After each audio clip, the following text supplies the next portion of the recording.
I went through a lot. I went through a lot, just like everybody else. I've had my traumas. I've had all those life experience. And those were my best teachers. And I'm not ashamed of anything that has happened in the past because, I needed that. Because how was I going to help people if I didn't have that? And you see, every life experience we've had was to lift us back up, to groom us. It was to say, okay, what did I do wrong here? Okay. That's when the light bulb comes on, as my grandma would say.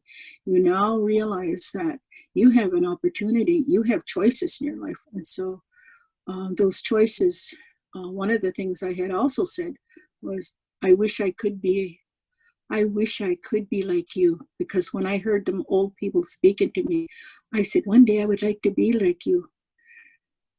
And one of the elders said to me, you better be careful what you ask for.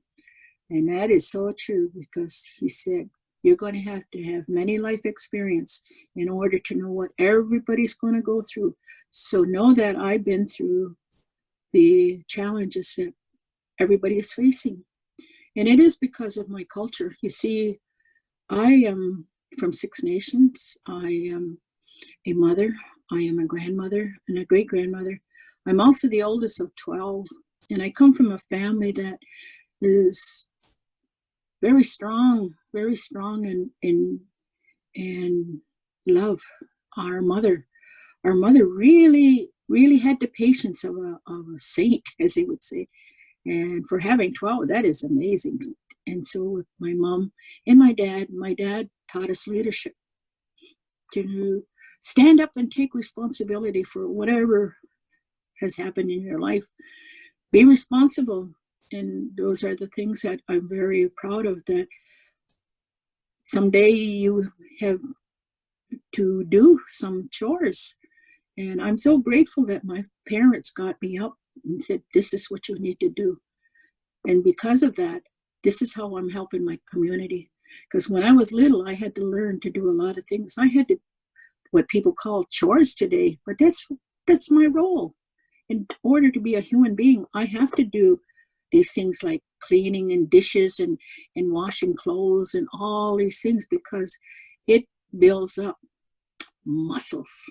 You see, that's what we need to be resilient. Because if we don't do anything, our bodies break down, and that's what my grandma says you need to be doing. And so I really appreciate my parents giving me that. When I was growing up, I had all this responsibility, and I'm not upset. I'm not angry, because I feel so good that I give thanks every morning because I can do these things. And in my time, in my twilight age, this is awesome. So my family, you see, my grandmothers were residential schools, and my grandmothers had lost a lot of what we would call is that nurturing. And they went to residential school, as I said, and they lost a lot of that relationship with their family.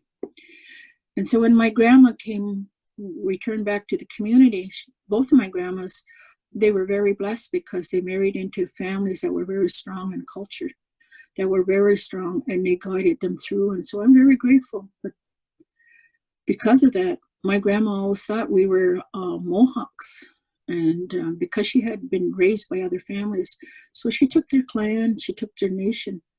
And so when we got married, by the government standard, we have to follow our father's line, but not in our traditional way. It's our mother's lineage that we need to be carrying. And so my grandma has always got me involved. My great grandma would always say, now this is who you're related to. That's the beginning of genealogy.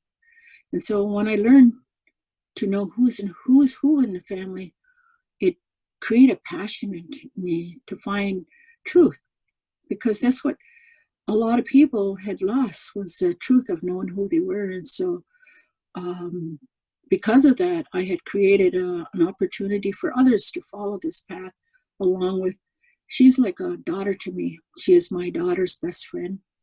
You see, she became my daughter after my daughter journeyed on. She was very, very supportive.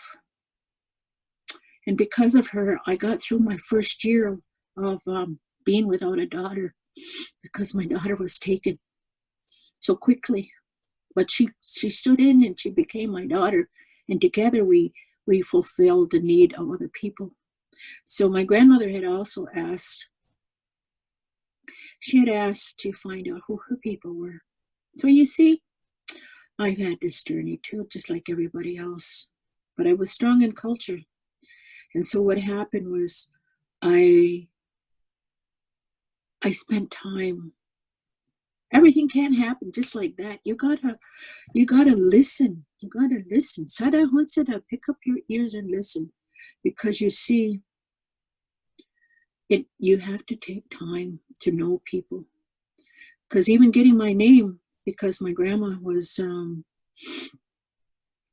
had lost that relationship with her family. And that's what my grandma asked me, was to go and find her family. And so I've been on this journey for a long time, and lo and behold, a lot of my friends that I have, my childhood friends, I now found out they were my cousins. And this brings great joy to me, knowing that, yes, I had known I was Mohawk, and I speak to you in Mohawk because that's the language I learned, because I thought I was Mohawk.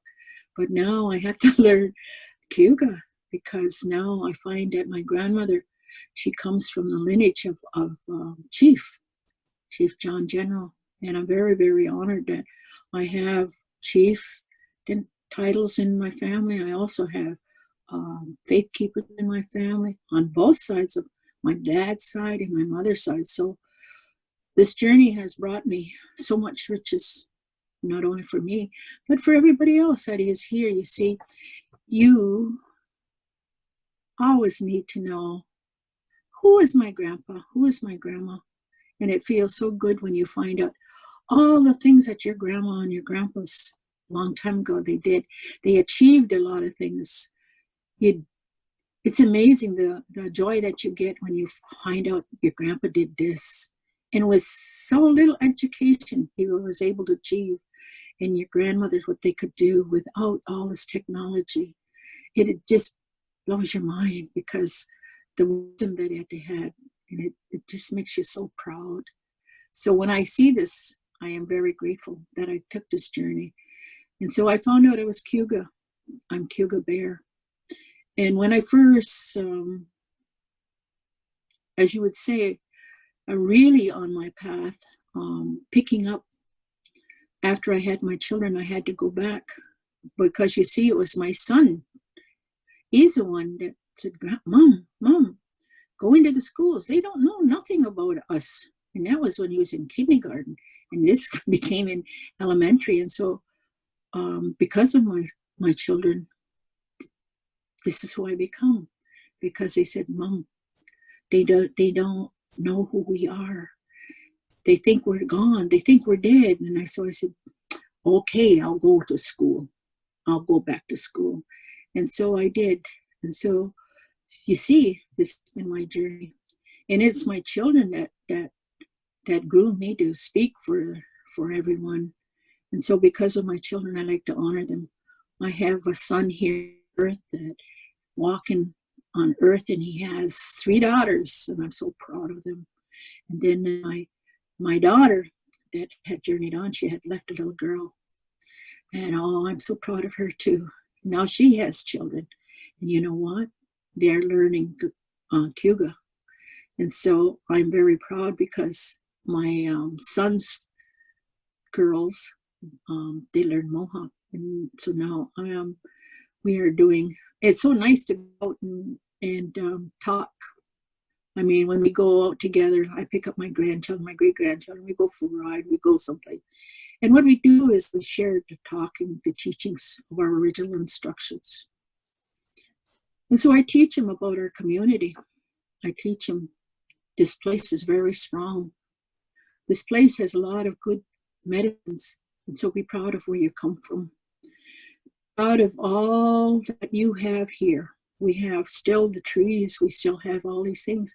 And so we'll start off our journey and we'll say, give thanks. What do you give thanks for? That's how we start our journey. What do you give thanks for? I want you to think about that. What do you give thanks for? And so that's how we start our beginning of our original instructions. Giving thanks. Give thanks when you wake up in the morning. Give thanks that your body can work. Give thanks that you can get up and you can smile and you can feel the love of all creation. And so I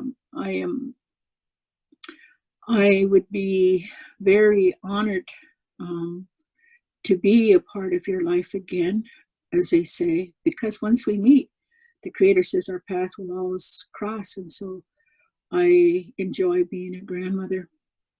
And so I will go on a Thanksgiving address, the short one. De tino alada ni eat ni staha yon honzadi. De tino alada o hande rasoa. De tino alada John Hekwa. De tino alada gai soa. De tino alada granda son tano gurri soa. De tino alada otsino soa. De tino alada ganindero. De tino alada si gadnigora. De tino alada iti soterati veris. De tino alada gaieli ni walagi. De chito alada ne sonkotsia. De ganika lakwa. De tino alada ne unke sotika lakwa. De chito alada ne logistica roni. We give thanks. That's so much love. So much love. And that's why I get tears in my eyes, because it's so filled with love when you give thanks. You look and see all creation, how much they're following their to give that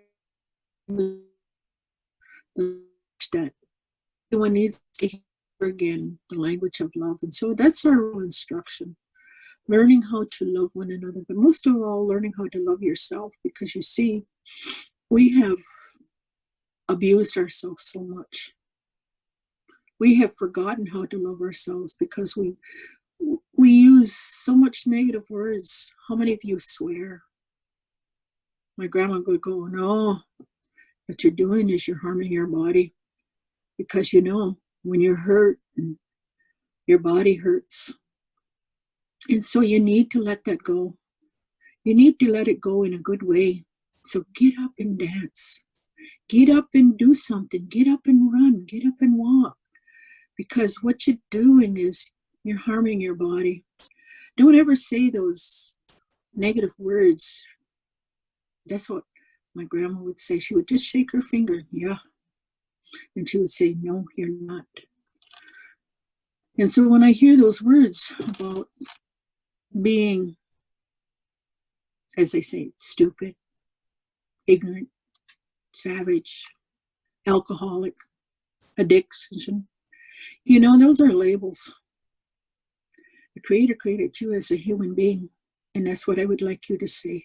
I am a human being that has experienced life. I am a human being, and I have everything I need inside me.